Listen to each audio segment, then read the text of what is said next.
O autoconhecimento, muitas das vezes, é o que mais as pessoas deixam de fazer. E é o que mais determina se a aquisição vai ser um bom negócio ou vai ser um pesadelo caro. Comprar um negócio errado para um perfil errado não é oportunidade. É só um problema que está mudando de mão. O gap de sucessão no Brasil. A maior oportunidade que ninguém está aproveitando. Com certeza, você conhece algum empresário na sua cidade que construiu uma companhia durante mais de 30 anos de sucesso.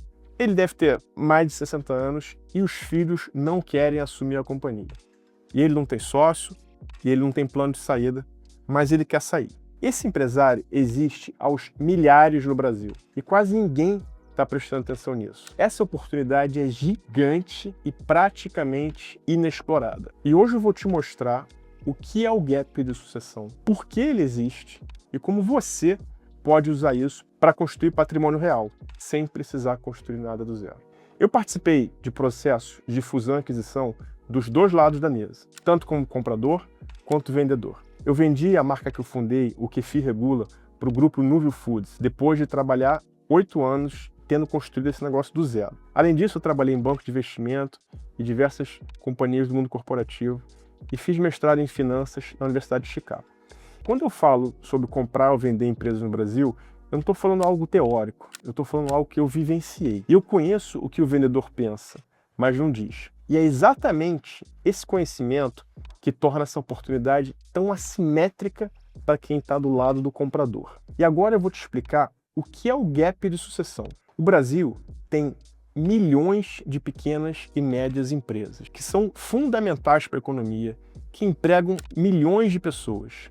Uma parte significativa dessas empresas foi construída por empreendedores que começaram nos anos 80 e 90 ou no começo dos anos 2000. Esses empreendedores estão envelhecendo e a maioria deles não tem um plano de sucessão. Muitas vezes, os herdeiros não estão preparados ou não têm interesse em dar continuidade no negócio. Esses empreendedores, muitas das vezes, não têm sócio com capacidade para comprar a parte deles, ou muitas vezes nem têm sócios. E eles não têm uma estrutura para atrair um comprador institucional. O que eles têm é um negócio que gera caixa, que tem clientes, que tem time, mas eles não têm nenhuma ideia clara de como sair desse negócio.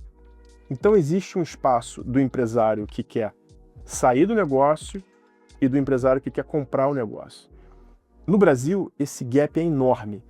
E quem entender isso vai estar na frente. Agora deixa eu te mostrar por que isso é uma oportunidade concreta.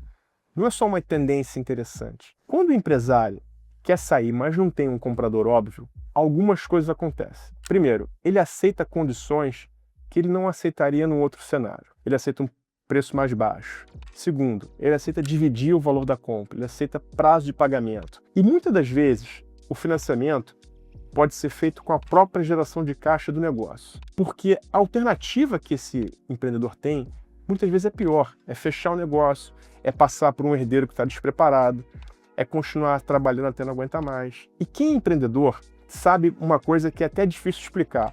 Existe uma relação muito forte entre o empreendedor e o negócio. Eu sei disso porque, no meu caso pessoal, eu fundei a marca Kefir Regula, que foi vendida para o grupo Nuvio Foods. Eu continuo consumidor do Kefir Regula diariamente. Sou completamente apaixonado pela marca e super torcedor para que o negócio dê certo e prospere.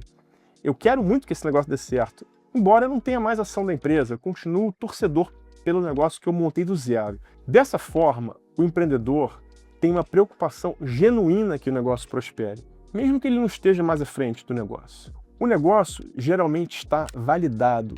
Isso é algo extremamente importante. Quando uma pessoa vai comprar algo que já existe há 20 anos, 15 anos, já passou por diversas crises, diversos momentos difíceis, e no Brasil, ter algo que já passou por crises e tenha resiliência diz muito sobre a saúde do negócio para o futuro. Eu não estou falando de uma startup que está testando uma ideia, testando um produto, testando um mercado. Não é isso. Eu não estou falando de uma hipótese. Eu estou falando de uma empresa que existe e já gera caixa e que existe há pelo menos mais de 10 anos. Que tem clientes reais, clientes pagantes, que tem time, que tem estrutura. O risco de comprar um negócio assim é reduzido drasticamente. Segundo o IBGE, depois de 5 anos, na média no Brasil, só 4 negócios em 10 ainda estão de pé. A maioria fecha antes disso, infelizmente. Quando você compra algo que já é validado, você não está apostando numa ideia, você está comprando um histórico. Você consegue avaliar o crescimento da companhia nesses anos, você consegue avaliar a performance que a companhia teve em momentos de crise no Brasil. Isso tem muito valor. Você consegue entender a resiliência do negócio. Terceiro, muitas das vezes você consegue financiar a compra desse negócio com a própria geração de caixa do negócio. Isso é que poucos sabem. Em muitas estruturas de aquisição, o negócio que você está comprando gera um caixa. Esse caixa pode ser suficiente para pagar as parcelas do próprio preço do negócio. Evidentemente, você precisa ter um valor para dar de entrada, muito parecido com o imóvel, mas as parcelas, em muitos casos, podem ser pagas com a própria geração de caixa do negócio. Para você fazer isso, evidentemente que você precisa criar uma relação de confiança com o empreendedor que está vendendo a empresa para você. E isso pode ser construído. Isso muda completamente o cálculo de quem pode ou quem não pode comprar uma empresa. Pagar a parcela do financiamento com a geração de caixa do negócio deixa muito mais acessível a aquisição. Tem um ponto que você precisa ter muita atenção, chama-se due diligence.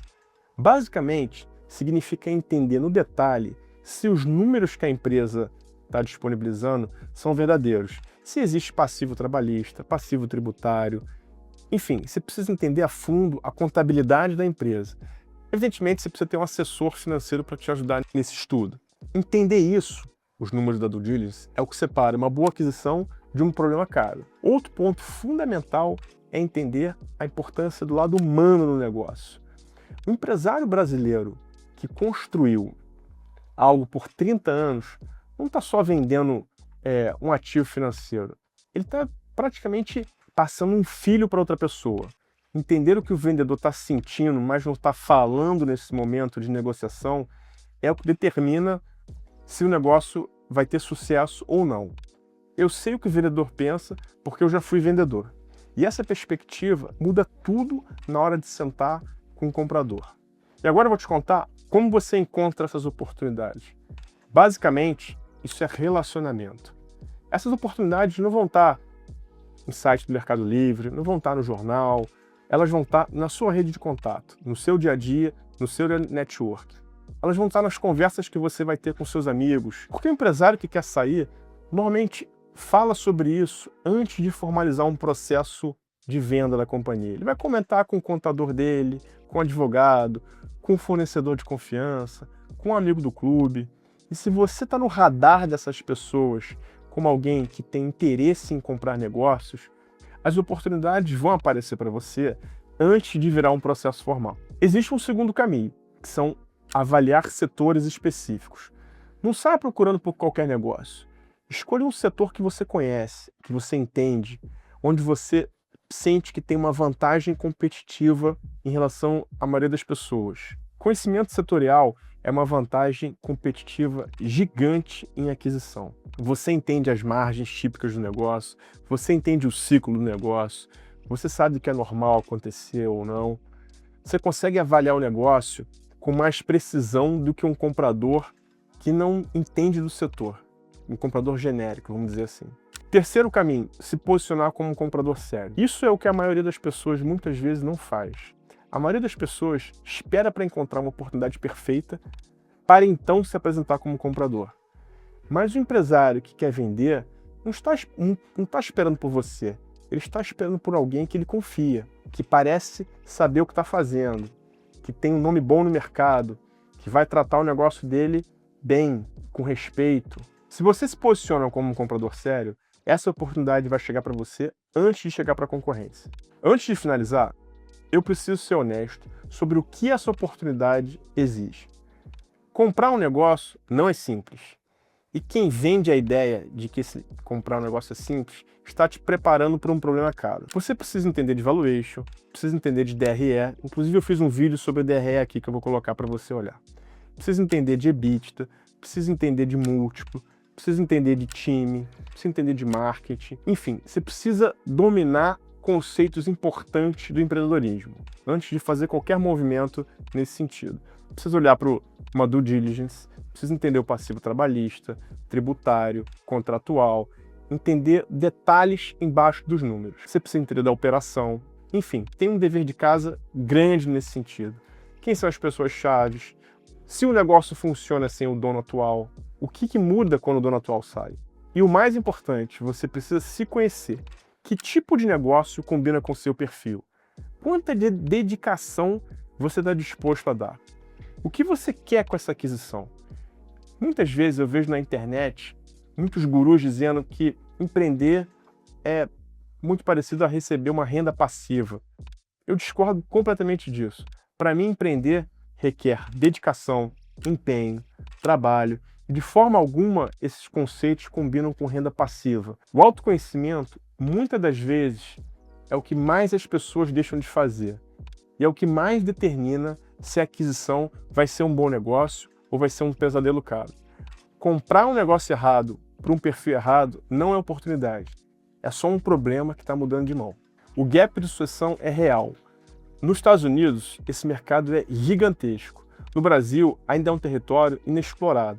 Essa janela de oportunidade, ela existe e você pode se beneficiar dela.